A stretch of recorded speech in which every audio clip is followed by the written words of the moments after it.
Hari ini Pak Su nak kongsi sikit tentang pemikiran dan perasaan ya. Pemikiran dan perasaan. Setiap hari, saban hari kita menggunakan pemikiran kita dan perasaan kita untuk kelangsungan hidup kita ya.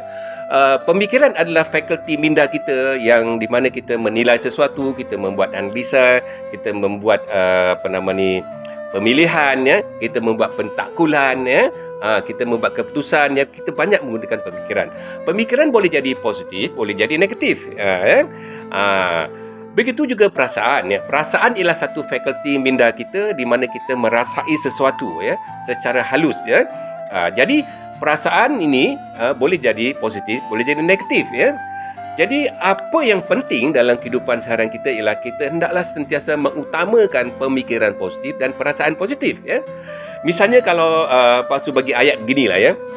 Kalau aku gagal, aku akan berusaha bersungguh-sungguh. Itu kata pemikiran. Apa pula kata perasaan ya? Aku sangat sedih. Aku sangat kecewa ya sebab aku gagal. Nampak tak perbezaan dia? Pemikiran dan perasaan tadi ya. Jadi menggunakan perasaan secara positif itu sihat. Yang tidak sihat kalau kita menggunakan perasaan kita secara negatif. Misalnya kalau kita takut, itu tak ada masalah. Tapi kalau kita terlalu takut, boleh jadi negatif. Kita bimbang sikit-sikit, itu tak ada masalah. Tapi kalau kita terlalu bimbang, dia akan jadi masalah. Kita marah, tidak jadi masalah kalau kita dapat kawal. Tapi kalau kita terlalu marah dan di luar kawalan, itu akan jadi masalah. Ya? Begitu juga pemikirannya.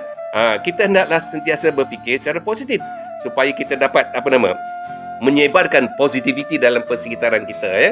Orang merasa seronok bila kita bercakap secara positif, memberi respon secara positif ya. Orang akan rasa selesa ya. Itulah yang Pak Su nak kongsikan hari ini supaya mengajak anda semua, sahabat semua untuk sentiasa berfikir secara positif dan berperasaan secara positif supaya kita dapat memajukan diri kita dan menjadikan diri kita tenang, aman, damai dan sejahtera. Jumpa lagi. Terima kasih.